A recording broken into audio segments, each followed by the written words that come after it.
New England slash Virginia, West Virginia, people all came together. We all got to meet with Anugraha Devi. We walked,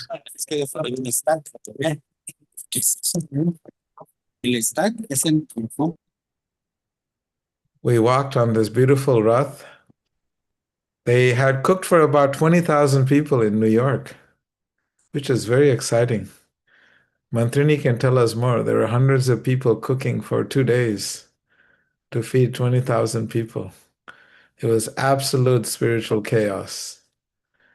But it was such a beautiful chaos that everyone just had a lot of fun. So it was a lot. It was a blast. Mantrini, you were there ahead of time preparing. So you want to add something? Yeah, if you want to. Yeah, it was funny because I came a few days before, and it was Hmm. like I came on the day that everything seems like quite normal, and then the next day already it was like chaos because they took out like, how do you call this? These cooling boxes, not the European cooling boxes, but the US cooling boxes. They're like massive cooling boxes. And it was like, I thought it would be like 50 taking out, but like 100 or 150 taking out. And that was only, I thought, okay, what's gonna go into these boxes? And I thought just everything now, but it was only for the halva. So they were like these massive cooking pans taking out, and they put it all in these big US cooling boxes. And the whole first floor was like full of these boxes only with halva, and that was only one portion of the preps, because they needed to add the khichdi later and the chutney and I don't know what kind of preps they made afterwards. But I was so like, oh my god, this will be, we can feed the whole Netherlands with this. But then it was so funny. So yeah, and that was only the prasadam. So I was just wondering how they would take it out and how they would, yeah, prepare it and conserve it. And it was a whole thing. It was like very very interesting. And it's yeah, Veda mentioned it, and it's true that it was full of Bengalis. The whole kitchen was full of Bengalis devotees, and they were like, but it was big, one big team working together. And yeah, then in that time you see that the Indians are really there to also help out with, yeah, with this kind of stuff. We need to learn from them how to handle this to work with these big pots and stuff like that. It was very very impressive. And then the Rath Yatra was amazing, but the preparation was also like very transcendental. Yeah, and then we went to this Washington Park. We all sat there and joined the kirtan and ate prasadam together and caught up and ate mangoes and a mango feast. So it was ecstatic.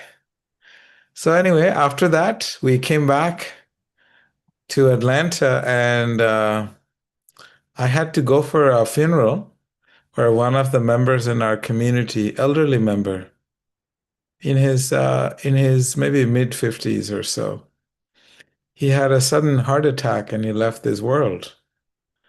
It was quite a beautiful experience because families came from all over Europe and all over the United States.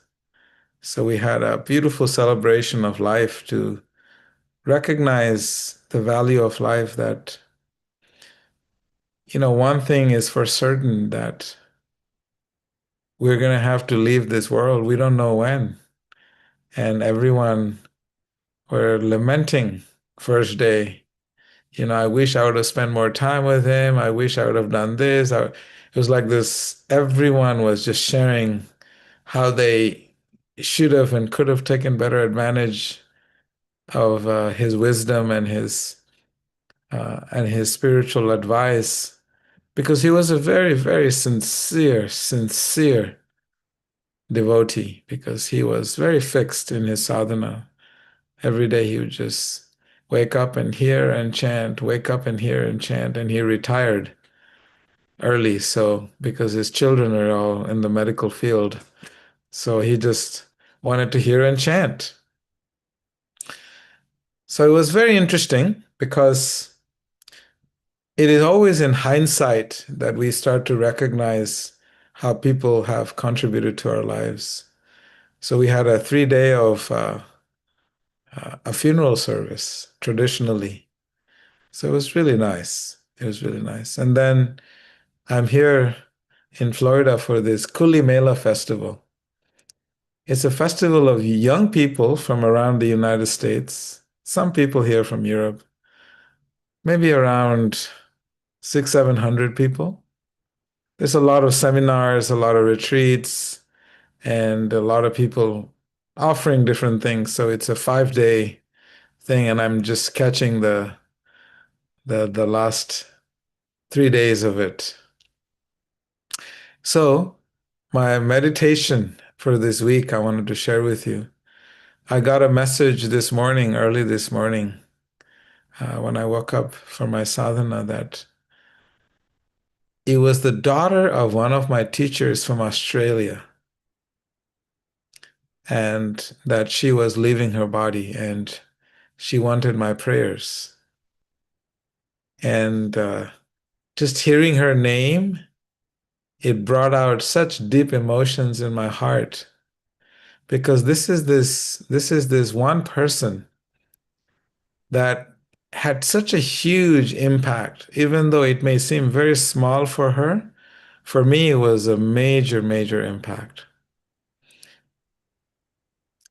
Many of us in the world, we are sometimes or most times defined by the mistakes we make in our lives. People don't see all the good things that people do, and people often are recognized for the errors that they have made. When you see each other, oh, I know you. You are that person that stole my cake, or you're that person that stepped on my toes, or uh, all these memories come back.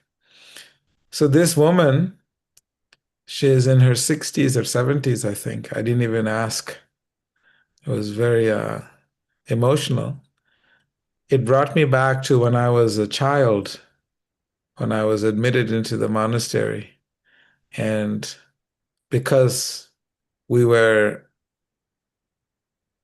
just picked up from the train and put into the monastery, we could not afford the $20 a month tuition to be in the monastery. So then, they would bring people in, and then those that could not come up with that $20 a month would be put on the list to be thrown out of the monastery. So it so happened that my brother was booted out, and then it was my turn. And this lady, her name is Padyavali, Australian, beautiful soul. She was the secretary in the monastery, elderly woman. And she took a sign, made a sign. It says, uh, please adopt me. Uh, Otherwise, I will be kicked out of the monastery. Something like that. Like very small, like she was really good. Please save me, or something like that. And I was carrying that sign around and asking people to adopt me. And this lady held my hands, took the sign with me, and we went knocking on all the doors, hoping that someone would open the door and adopt me, and so I wouldn't get kicked out. The situation was dire because I didn't have anywhere to go. I didn't know what my address was. I didn't have family, so it was a very, very tricky situation, and I was just 5. Where would I go? So this lady, she held my hand like a real, genuine, loving soul. She saw something in me, and she walked with me every single day, knocking on doors. Would you please adopt me? And we would go through all these rejections and rejections and rejections. And I used to feel like Nobody cared. As a kid, you think every rejection, it compounds and it adds and adds and adds. But this woman, she never gave up. She was ready to do anything and everything to make sure that I would not get kicked out of the monastery. It was insane, her dedication. So I was thinking how nice for me to share how this one person saw something in me that nobody else saw.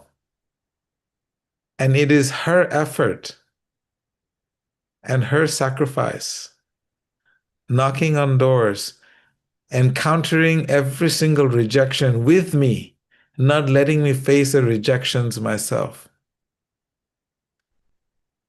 And I had lost contact with her. Who is this person? Where is she? What is she doing? I just wanted to say thank you to her. And randomly, her daughter found my number somewhere and messaged me on WhatsApp. And this is the news. And I was so touched. So I was going to share that in our lives, we will find people.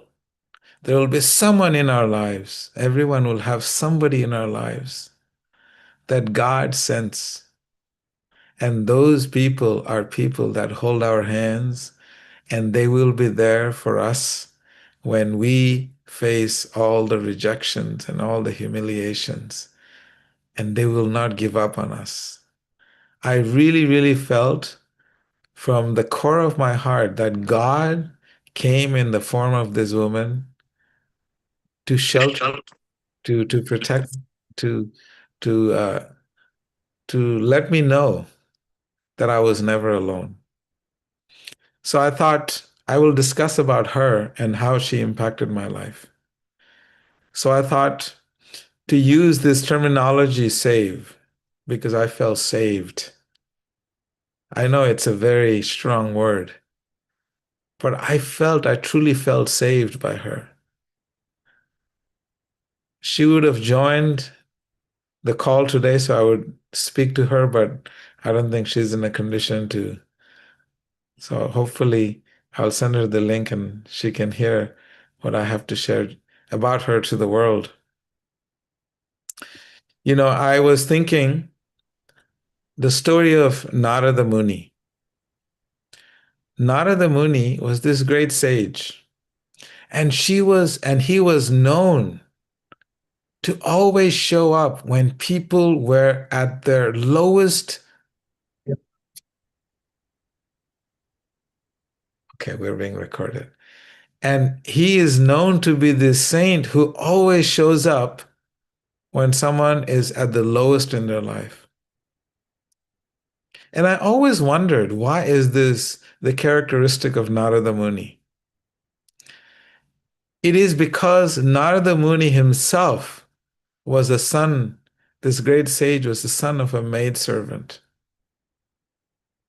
And this maidservant would simply travel with the sages, and she would cook for the sages, and whatever remnants food was left behind, this young Narada Muni, who was in his previous life was the son of a maidservant, he would honor that prasadam, that he would honor that sacred remnants, food remnants. So this Narada Muni recognized the importance.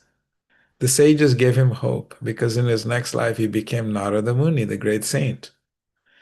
So if you look at his life, you notice in the case of this great hunter Ratnakar, he later on became Valmiki, who wrote the Ramayana. Even though this hunter was torturing all the animals and making them suffer, and he could see no light at the end of the tunnel, Narada Muni saw hope. He saw something in this hunter that no one else saw. Everyone ran and gave up on him. Society rejected him because of his heinous crimes, but Narada gave him hope. And Narada Muni, he saw something in him. This person became the great sage Valmiki. Because a sage or a saintly person, they don't see you, they see your future, they see the beautiful shining part of who we are. So this is who I'm talking about, this lady named Padyavali, beautiful Caucasian, she smiles all the time. So the first word for this word save I have is to see, to be seen. Because most of us in this world, when someone sees us, then we really, really understand the depthness of that relationship. It is only when someone sees us we can feel the depth in relationship. So then the A is to advocate, someone who advocates for that beautiful self inside of this physical body. Because in our lives, like in my life in this case, this lady, she saw something in me and she was willing to stand beside me. She did not give up. It was days and weeks and months of rejection till someone said, I will pay that $20 a month to allow this boy to have an opportunity to be in the monastery. So, this is a very interesting thing because many times people will give you advice and they leave. They don't stick around. They don't really advocate for your truth, for your essence. But a spiritual person, like this great teacher of mine, they are seeing something way beyond, you know, because supposedly I seen a picture of me. I was a sick child. So I used to have a big head and a big belly and skinny arms. So I look like those pictures you can see, the starved African children. So I used to look like that. So not physically appealing. But she still saw something and she still stood by me. When I felt the most powerless, the most helpless, she stood by. So someone has to, this advocate, someone who really, really stands by you and beside you and never gives up on you. This is what uh, spiritual relationships do. This is what it means. So in the Vedic tradition, you'll see in the case of Draupadi, when even though she was a queen, she had five powerful warrior husbands. When she was being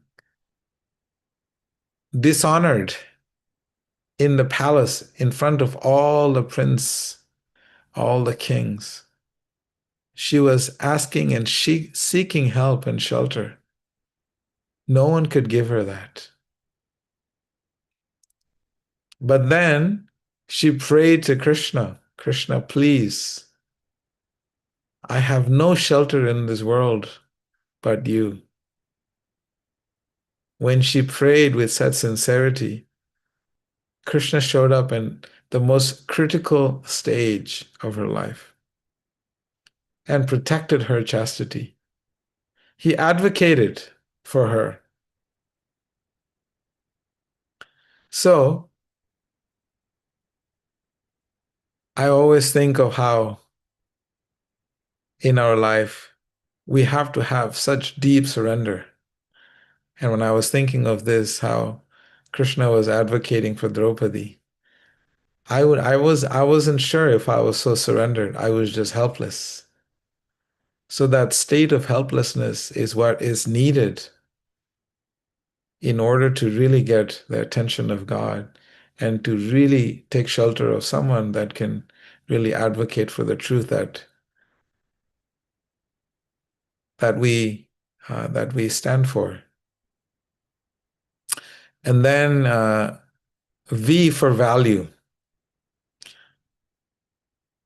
As I started by saying that most people uh, are recognized by their failures. Most people fail, and people remind others of how they're failures. And it's because we don't really see the true nature of the person, because that person is a spiritual being. The potential of a spiritual soul is so infinitely vast that most people don't see that. They don't recognize that. And we are defined by all the wounds that we carry, the mistakes. And it's very difficult to see through all of that. In the case of these two very famous dacoits in Navadvip in ancient India 550 years ago, there was these two powerful dacoits, Jagai and Madhai. They're known to be so notorious that they have committed so many crimes, every possible abominable activity there was, these two guys have committed. And so much so the whole town knew them for the abominable acts that no one would actually be around them. And as soon as they saw them, they would run away. Even though they were born in such great pious families. So society considered them to be uh, very dangerous rogues, that they themselves would stay away from these two people. But we see in the case of Sri Nityananda Prabhu, the brother of Sri Chaitanya Mahaprabhu, who founded the movement of Kirtan, the movement of sharing pure love from the heart. His brother Sri Nitai, Nityananda Prabhu, he saw something in this too. A drunkards,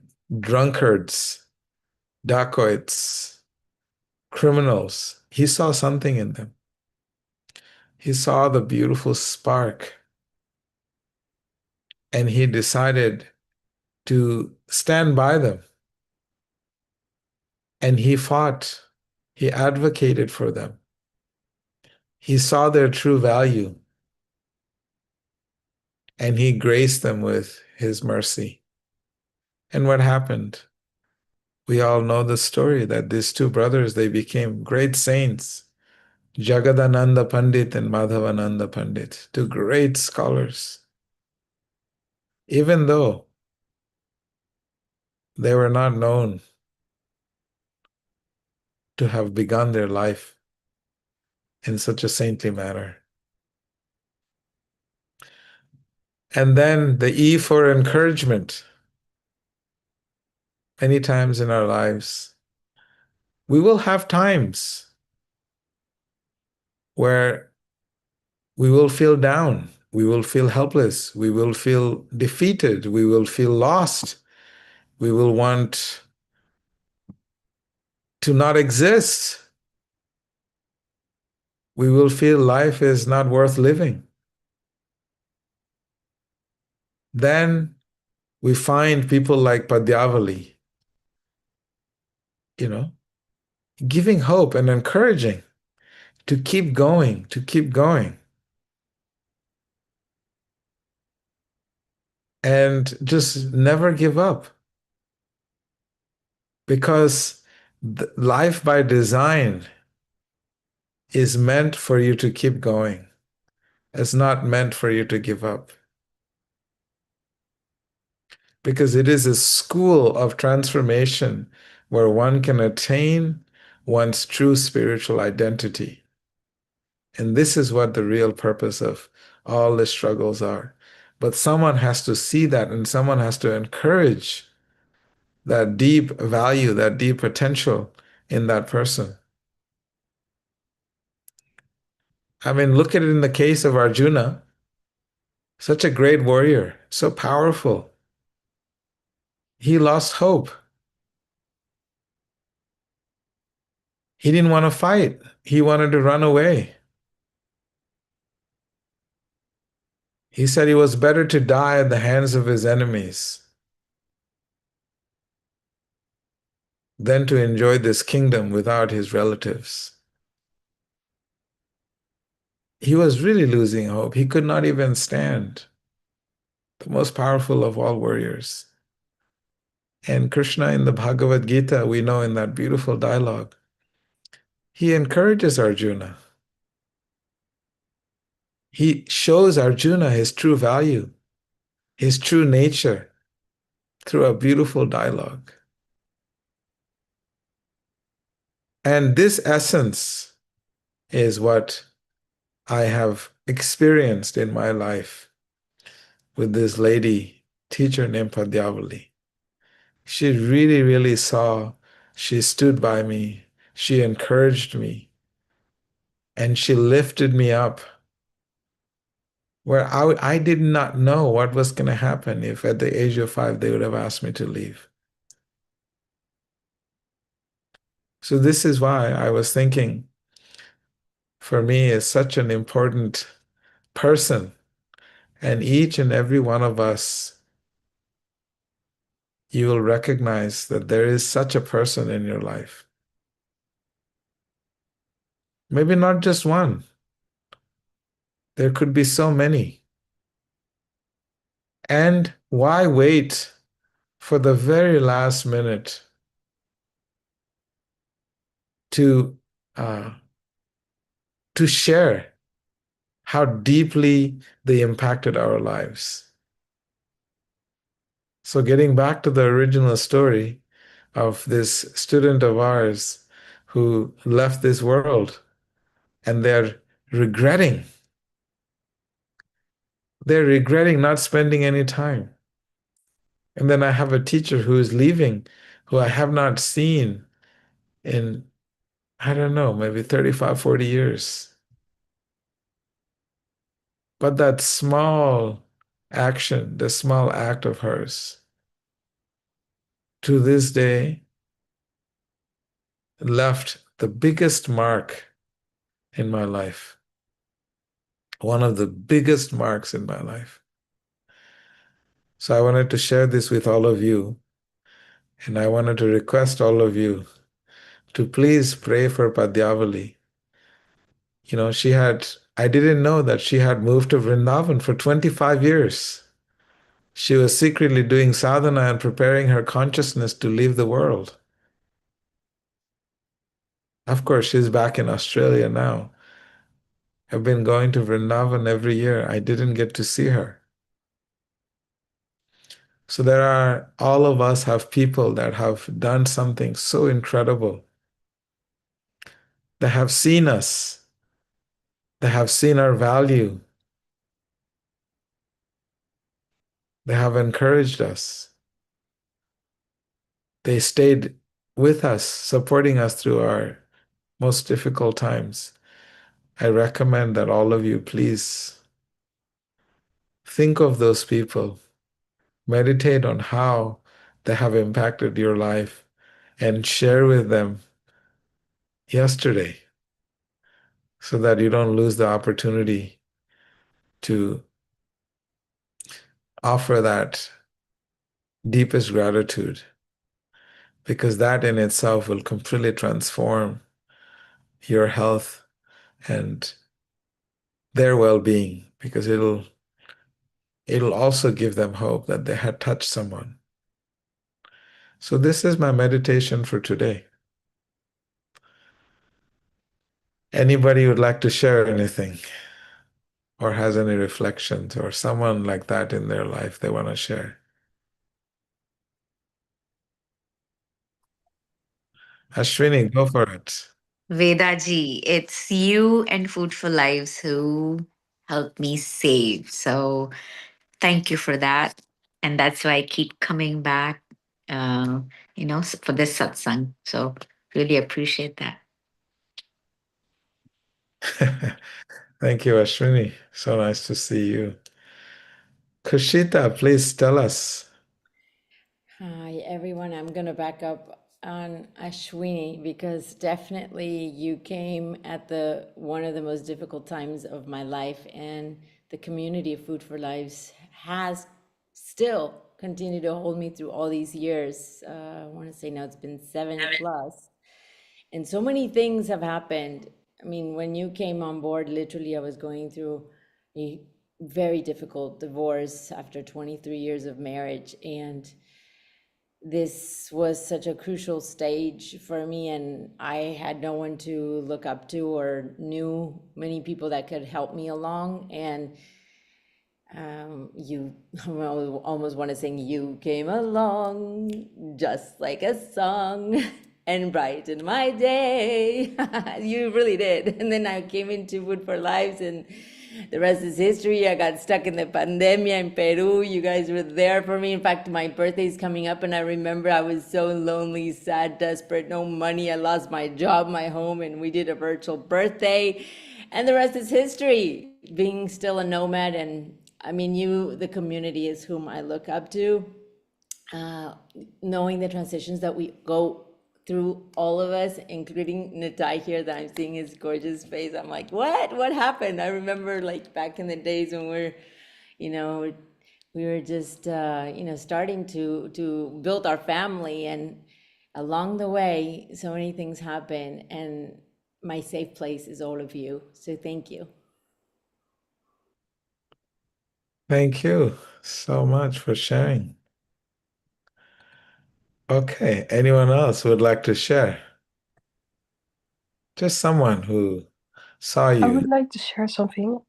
Yes, Georgia. Hello. Um, past 2 weeks ago, my granddad died, and I held like he lives in Australia and I live in the Netherlands, so I'm not. I wasn't able to visit his celebration of life. So what I hosted for me and my family was getting together and lighting a candle and all writing him a letter of what we would have liked to say to him. And then we reflected on what everyone wrote. So this was me and my parents and my two brothers. And then I read my dad's card. It's my dad that passed away. And he wrote on the card like, "Hey dad, I never really said it out loud, but I hope you knew I loved you." And that touched me so deeply that he never took the chance to say that. And now I hear you say that, how important it is for your well-being and the other person's well-being to show that deep gratefulness you carry for them, for when they show up for you, when they're there for you, helping you, loving you, making you grow as a person. So thank you for the reminder to share with our loved ones, share our gratefulness with them. So important to not lose your father or mother and not have told them how often that you love them. Would be very sad. Thank you so much for sharing that, Georgia. Yeah, it's very powerful. Very powerful to share. Anyone else would like to share? I would No. love to. Oh, sorry. Sorry. Oh, Henry, Sorry. go for it. No, please go ahead, love. No, you go first. You go first. I'll go after you. I would love to share Guru Veda, sweet blessings, unconditional love family. I am hailing you all from St. Kitts and Nevis, and it's so interesting and so divine being on this call this morning because I was with a very beautiful friend of mine yesterday. She actually got me out of the house. And my daughter is at a sleepover with her. So it's my daughter's very first sleepover with a friend of mine, and I realized that it was a lot of trust came up for me, or the capacity to trust came up for me during this entire moment. I'm saying all of this to say though that When we went out yesterday, my friend was saying to me that there was this person that spoke to them, and the person said to them, when the person said to them, I said, the person had met me about 3 weeks before that. And it was at me and my friend's baby's sports day. And apparently, she introduced me to this other friend of hers.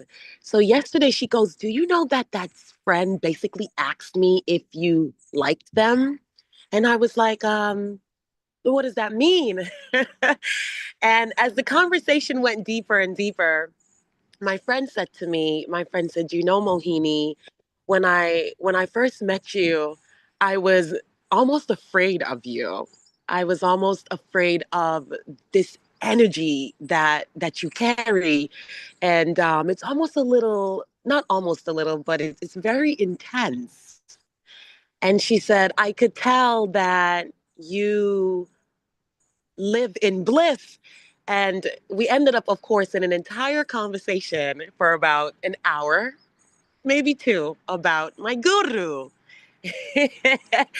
And I don't think I ever really got the chance to sit down and fully share with her what my guru meant to me or the difference that my guru made in my life. And I remember sharing with her, and I said, I could imagine what it feels like when someone first meets me, and if they may not fully get to know me, that they can be a little slightly not intimidated, but they can feel a little slightly like, is she always this happy? Is she always this blissful? And I said, when I first met my guru, that's what I saw. It completely blew my mind. I was explaining to her, I said, I was physically, for the first time in my life, at 28 years old, I was staring at this physical human being that was just filled with so much bliss. He was filled with so much love. And I explained, I said, I had never seen or understood what that meant, what that looked like, what that felt like. And I said, and it blew my mind.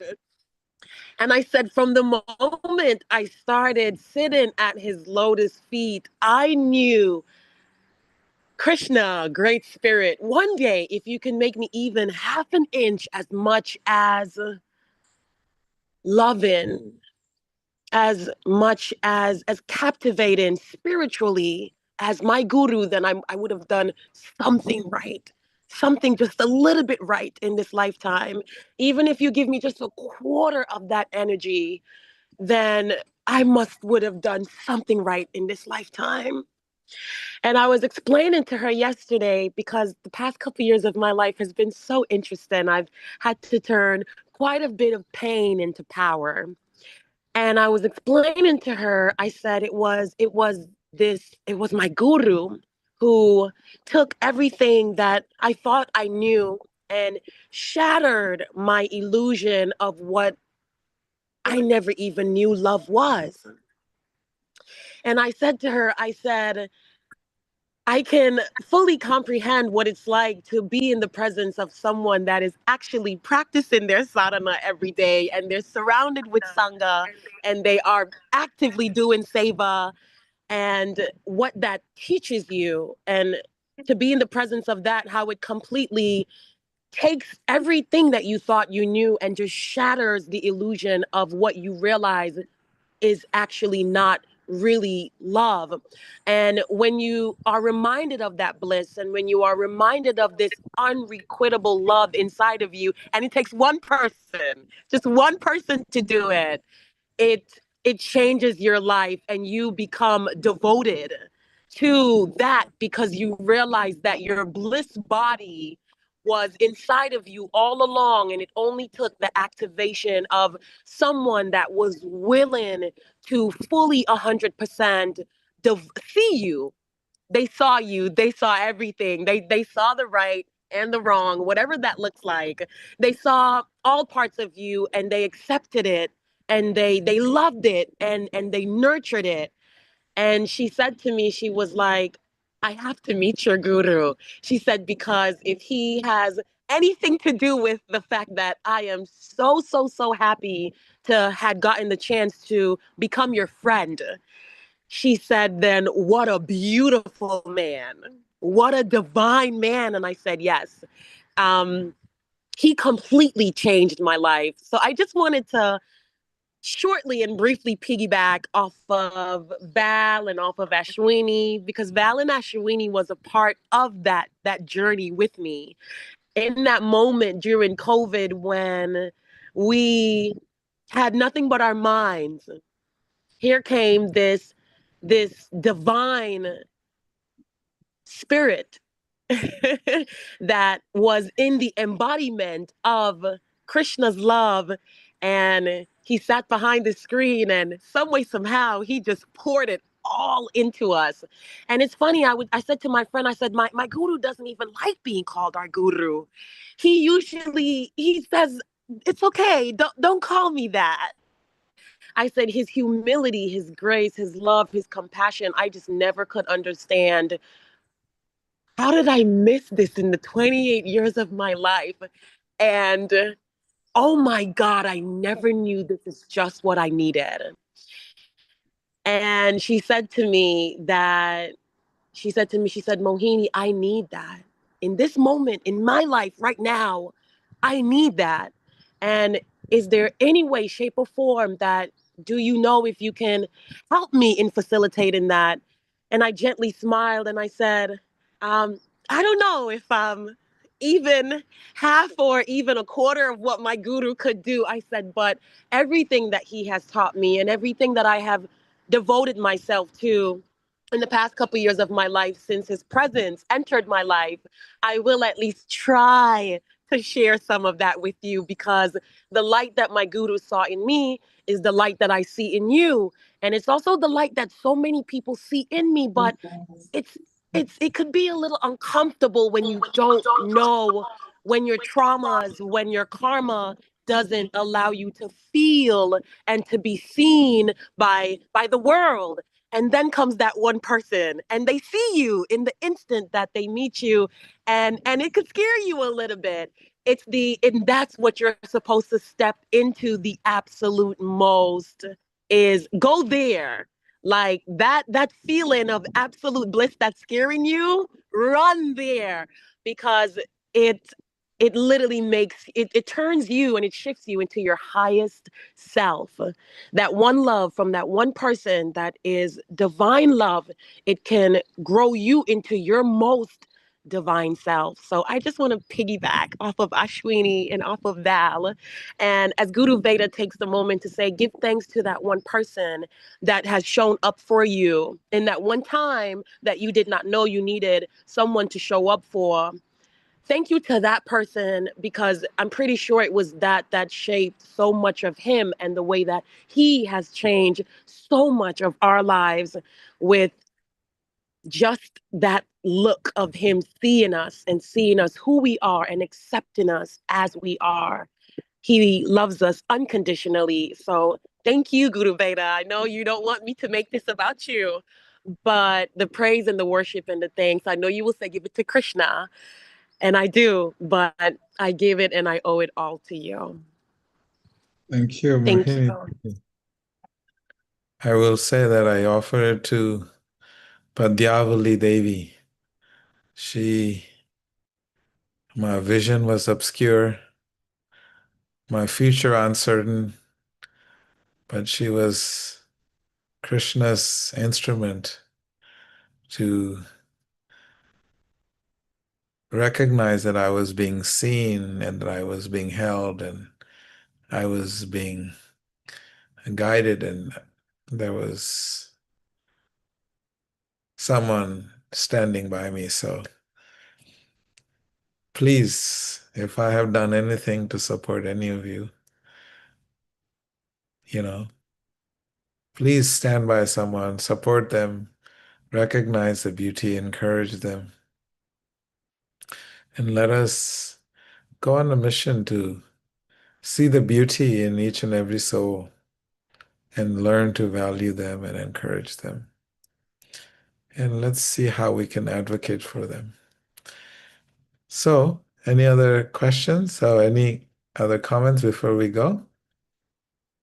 Guru Veda. Yeah. Regards from the countryside. I'm still picking cherries and mulberries. I just wanted to say that that retreat, after that retreat that you came to in Bulgaria, it was so brilliant. I forgave everyone. I'm not kidding you. I forgave everyone. And it was a couple of days where really I forgave everyone. I called people that I blocked that I didn't speak for like years. They forgave me back because I know it's a two-way street. But I wanted to say thank you because it was really life changing. And, it doesn't mean I don't have some new enemies, but I try to look at everything from your point of view where it teaches me a little bit to be more aware also of myself. But yeah, I just wanted to share that with you that thank you so much. To this day, it still brings energy to me. So that's all I wanted to say. So thank you. Thank you, Paula. So nice. Okay. I just want to say I'm grateful, and I feel that all of you are placed in my life by divine arrangement, and I'm your humble servant. And if in any way I can be of service, and I humbly request all of you to please pray for Padyavali Devi. She's an angel. She is someone who came into my life and left. He had lifted me up and left such a mark that I have never been able to forget her. And I'm even thinking maybe I'll figure out a way to go to Australia and be with her while she departs this world. So thank you all very much. I'm grateful, and I'll always remain grateful, and I'll see you again next Saturday.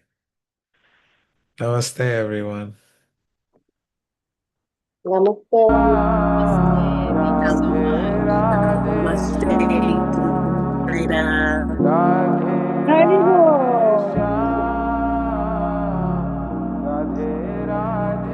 Haribo! Beautiful music. Haribo. Namaste. Haribo.